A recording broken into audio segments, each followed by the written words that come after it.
Let me start politically correct this week with a frank admission.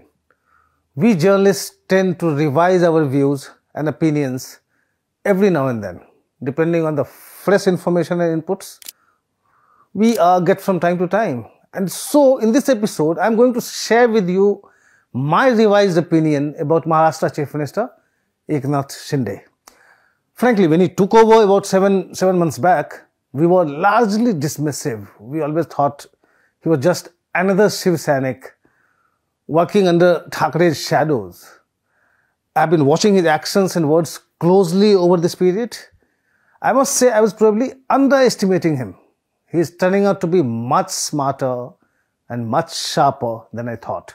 But before I come to Eknath Shinde, let me tell you a few things about the World Economic Forum meeting in Davos last month. Here I am quoting a report by Julia Horowitz, a CNN business reporter from the ski resort town in Switzerland. She wrote, India flexes its muscles at Davos as China's star fades. R.K. Singh, India's power minister, told her, I have not had to ask for investment. Investment has just flown in. Julia found that confidence on display at the World Economic Forum. Indians who have returned from Davos talk about three things. One is, of course, R.K. Singh's valiant show at a session on interplay of food, energy and water. Andrew Ross Sorkin, the New York Times columnist and co-anchor on CNBC, was trying to corner India on the issue of oil imports from Russia.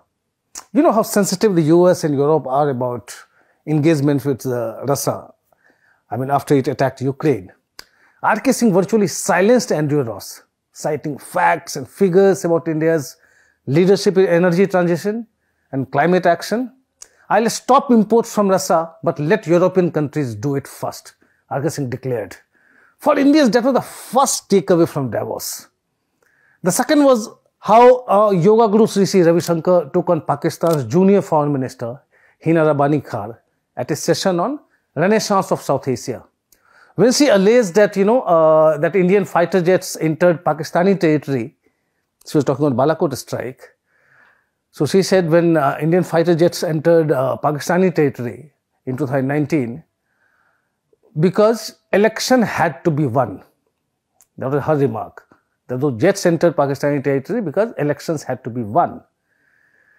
Sri came with all guns blazing. The entire world knows where terrorism is sprouting. Where was Osama bin Laden? Hina Rabbani was, in fact, at one point of time, she was grinning from ear to ear. When Sri said he is not from government, but from spiritual, social sector.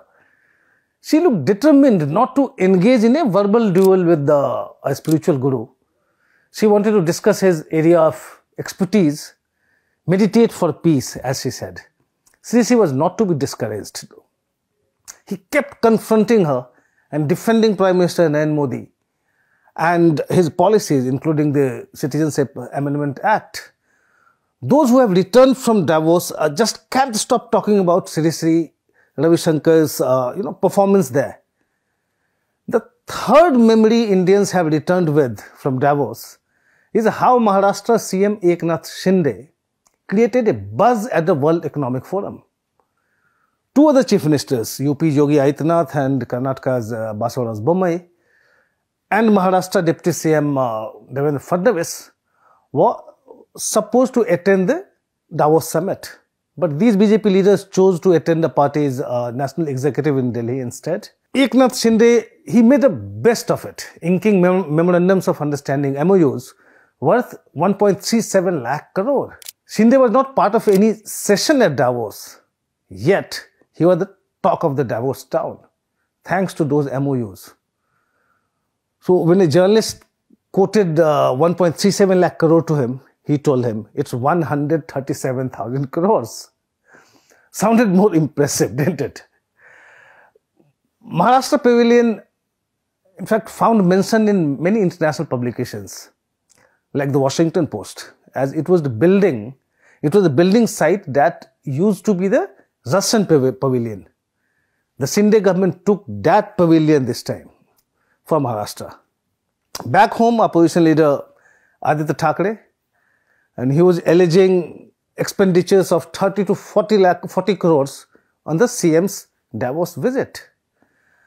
But Shinde did not seem to be much bothered about the opposition's allegations.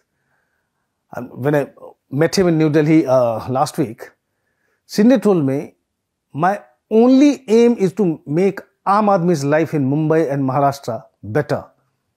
And it will happen only through infrastructure development. You will see how my government will transform Mumbai and Maharashtra before we face voters in 2024. That was Shinde to me. In the next 35-40 minutes of our conversation, he was listing the projects he was focused on, say, for instance, access controlled expressway between Mumbai and Sindhudurg, completion of Mumbai Trans-Harbour Link in the next 7-8 months, Nagpur-Goa corridor, Pune-Nasik Industrial Corridor, and so on and so forth. And when should we expect to land in Mumbai? I was asking, when he was listing all these projects, I just asked him, and when should we expect to land in Mumbai without worrying about the hours that we will be spending on in snarl-ups, traffic snarl-ups? I asked. Shinde was oozing with confidence. It will be much better before the next election.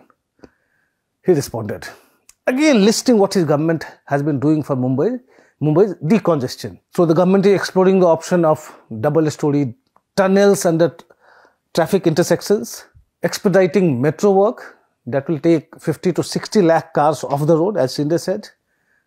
Then the government is expediting Mumbai's coastal road, etc., etc. At a time when everyone is looking at the fight over Bal Thackeray's political legacy between Shinde's and Thackeray's Shivsenas, the Maharashtra CM is working on his own branding as an administrator. He was in the Fadnavis cabinet and then in the Thackeray cabinet, but he remained just another Shivsenik under Thackeray family's shadow. But as the chief minister now, he is coming into his own. Or so it seems from the way he talks about governance, keeping aside questions on politics. It's easier to dismiss his vision for Maharashtra with the argument that many of the infrastructure projects he's talking today were conceived or initiated during the Fadnavis or Uddhav government. The fact is, Shinde was overseeing most of these projects. First as Public Works Minister, who headed the MSRDC or Maharashtra State Road Transport Corporation during the Fadnavis government, that is Public Works, public undertaking portfolio in fact. He also had urban development portfolio then. And later on as Public Works Minister in the Uddhav-led government. Even as the Chief Minister, he is keeping this Public Works, public undertaking and urban development portfolios himself. It was during his tenure as Maharashtra's Public Works Minister. I'm talking about 95-99 when Gadkari was there. So it was in that tenure that Gadkari came to national limelight as the infra man of India, who was behind much acclaimed Mumbai-Pune Expressway and many other infrastructure projects. As Public Works Minister since 2014, Shinde can also claim credit for Mumbai-Nagpur Expressway and other infra projects, even if Fadnavis was the brain behind many of them. So what does Shinde's infra focus tell us about his politics today? That he is not going to be overshadowed by Fadnavis, who is perceived to be the man behind the wheel in Maharashtra government, and that Shinde is not getting weighed down under the cries of betrayal from Uddhav Thackeray camp. He is not going to be weighed down by the tussle to gain the Shivsena symbol and loyalty of the Shivseniks. The CM is busy showcasing his own administrative skill and vision for Maharashtra. The Election Commission is likely to take a decision on the Sena's symbol shortly. This is obviously important for Shinde to keep his flock together and wean away others from Uddhav Thackeray's camp. The symbol is also important for his faction, the Balasahebanchi Shivsena, in the coming BMC election. Shinde is now working on a plan as he braces himself for all eventualities. He has largely deputed organizational work to 5 of his colleagues, including Rahul Shewale, Deepak Kesarkar, Dada Bhushe, Uday Samant and Abdul Sattar. I mean, they are largely looking at the organizational matters on day-to-day basis. Shinde is not bringing his own parliamentarian son, Srikanth, a bright young leader in fact, to the forefront. When you fight against dynasts, you don't promote your own. While Shivseniks are in a dilemma over their loyalty to Uddhav or Shinde, Shinde is showcasing his governance model to swing their mind. Unlike Uddhav Thackeray, who was seen as inaccessible, Shinde keeps his doors open to the Sainiks. He is now working on a plan to empower the Shakhas and make them the intermediaries between the people and the government. I'm talking about Shivsena Shakhas. If somebody has any demands or grievance from the government, the local Shivsena office will be a single window mechanism for their redressal. If Shivseniks found Thackeray's and their government distant, Shinde wants to be in their midst and make his government accessible to them.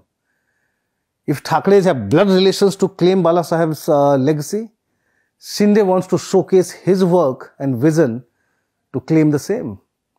In the process, he is also projecting himself as independent, not someone who is hanging on to Fadnavis's coattails, which many of his allies and detractors would have the people believe. Whether Shinde succeeds or not will depend on how much he is able to deliver on his promise to change Aam Aadmi's life in the next 20 months or so. Shivsena has never had a Gadkari of its own. Shinde as Gadkari too is an idea that will make both Uddhav and Fadnavis sit up and take notice. That's all from me in this episode of Politically Correct. Thanks for watching.